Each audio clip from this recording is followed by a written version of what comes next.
Hi guys, welcome to Exploration Wednesday, and we are going to do some toe tapping tunes and music from the trail.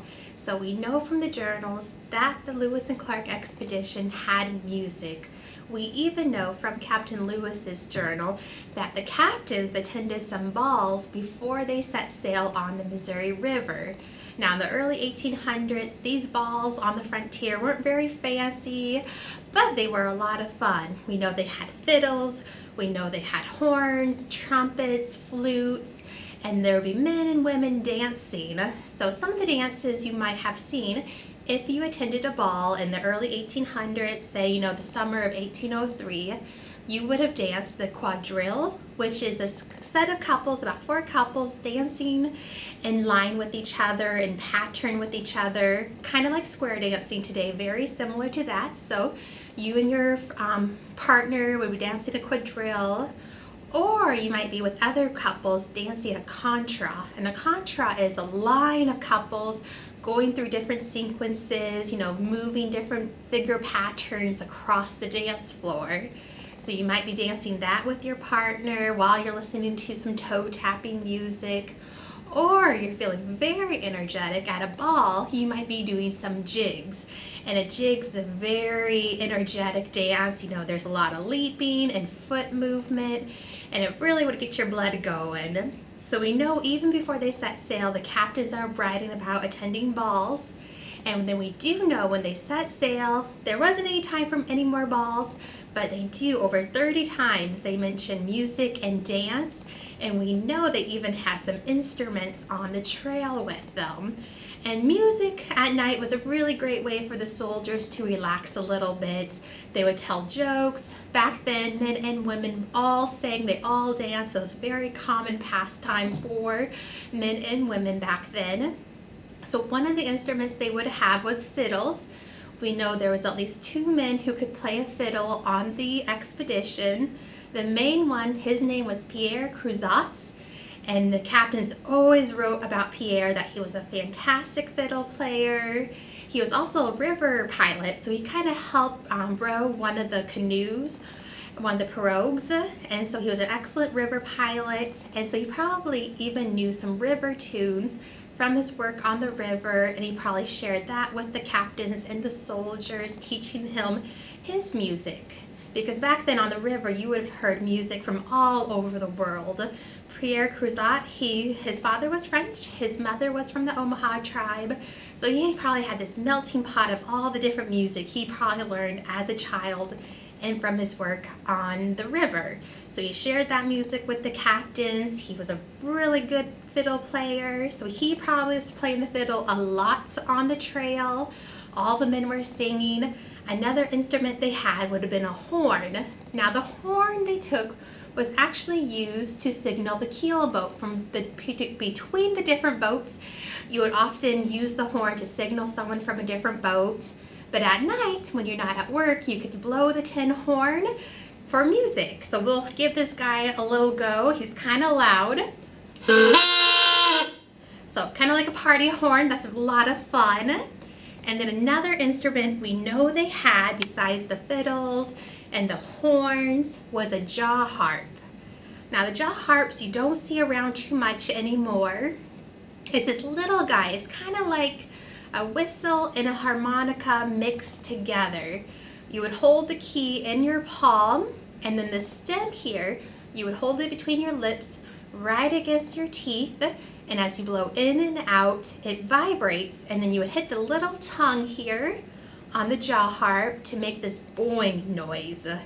Now I'm not going to play the jaw harp because you could actually chip your teeth on it, and I don't want to do that. My dentist would not be happy with me. But I do have a little audio recording of what a jaw harp sounds like. So I'm going to take my microphone and we're going to see what a jaw harp sounds like.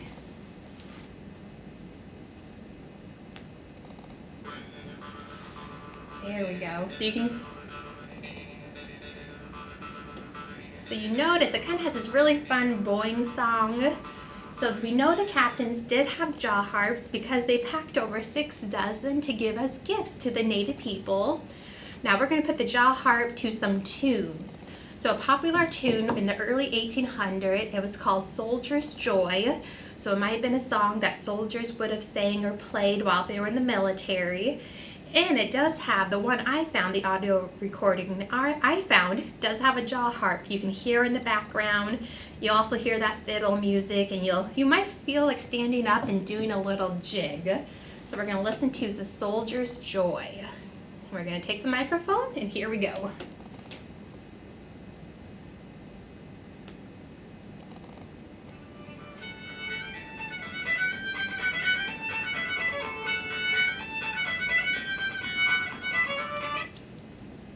So that's a really great example of maybe what the captains and the soldiers had one night around the campfire. You can hear the jaw harp, you can hear the fiddle, you can hear the drums maybe keeping that beat. So you can imagine the soldiers dancing around the campfire doing a jig.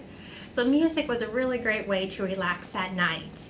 It also could be used as a form of diplomacy. So after a long day of meeting with a native tribe, we know from the journals that they would spend the night sharing music, song, and dance with the native tribe. And they exchanged different tunes, different music. So the captains might share a song, and then the native people would share one of their songs. And it was really a great way to learn about each other.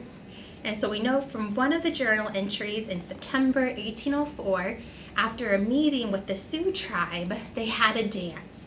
And one of the instruments that the captains wrote about was a tambourine they saw. Because remember, Lewis and Clark, they're taking notes about everything they see during the expedition, which included instruments. And the instrument Captain Clark described was a tambourine. So it could have been something similar to this. Now the one he saw actually had deer and antelope hooves attached to the tambourine to kind of make that rattle sound. So this is a little bit more of a modern one, but the native people's tambourine, they would decorate with beads and really cool woodwork. They might have animal hide stretched over the tambourine, so you can use it as a drum. So might have some little lace attached to it, ribbon attached to it, so they have some really beautiful instruments. And if you do want to learn more about the native instruments, I would suggest if you're ever in Vermilion, South Dakota, they have a music museum up there that has a really great collection of those instruments. So today we are going to make our very own tambourine, and we're going to be using paper plates, string, bells, colored pencils, markers, whatever you have on hand, and you're going to make your own trail tambourine. So all you need is 2 paper plates. On the curved outside of your paper plate is what you're going to decorate on both plates. So you can decorate it however you want. You can glue on some feathers, some pom-poms. I'm just going to do a really quick flower for today. On the example we have here, what we're going to make, I have a scene from the journals. There's one night during New Year's, there was one of the boatsmen, his name was Francis Rivet, and he danced on his head. So I have that scene displayed on this tambourine. So you can color whatever you want, a scene from the expedition, flowers, you can glue on glitter, get creative. And all you do, you're just gonna decorate. We'll draw another flower on this one. Perfect, so you decorate your plates, and then you're gonna need a hole punch, and you're gonna want to punch holes around that paper plate in the exact same place on both plates. So I'm just gonna do a couple on this plate here, and you're gonna wanna do quite a few around your tambourine plate because that's going to hold both plates together. So I'm going to do quickly here. I'm going to try to line it up with my other tambourine. I would suggest just taking a pencil and marking where you punch your holes so they are on the same place on both plates. There we go. And then you're going to grab some string. So my holes don't exactly line up, but you are going to want your holes to line up. And what you do, you just take some string, you combine both plates together, kind of like a sandwich, and then grab a piece of string and just start going through each hole with a piece of string. So I have some blue string here. You can grab different colors. If you don't have string, maybe you have some pipe cleaners you can use. And you're just gonna make, a little knot, tie it twice. And then what I like to do to make that rattle sound that we heard from the journals, we're gonna take some bells. You could be little bells, big bells, whatever you have on hand. And they have little hooks on top, so you can slide that string right through.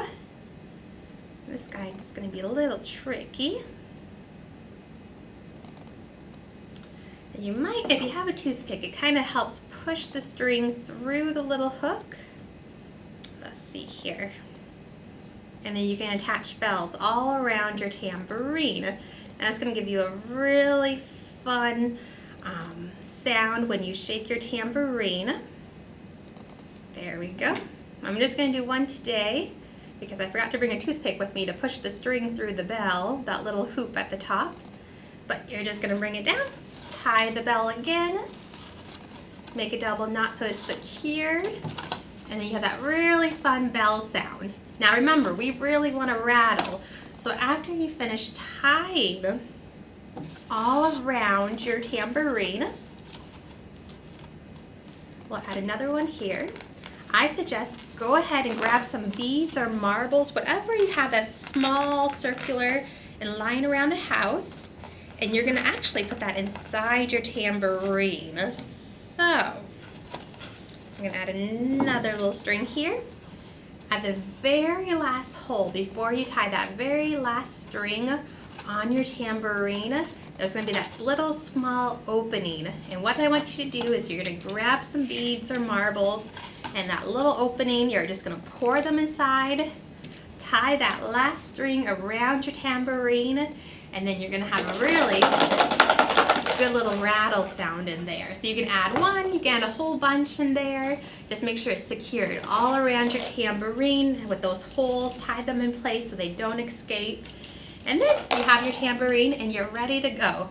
You can come up with your own tunes, your own music, and it's just a lot of fun. And also we'll have worksheets in the comments below. There'll be a few other 1800s tunes that you can look up on your computers to kind of learn more about the music that they had when Lewis and Clark were set sailed on the expedition. I'll have more information about their instruments and some of the people that were involved, like Pierre Cruzat, who was the really popular fiddle player with the men. And that is it for this week. Tune in next week. We're going to learn about constellations and we're going to make your very own stargazer. And we will see you next time. Thanks, guys.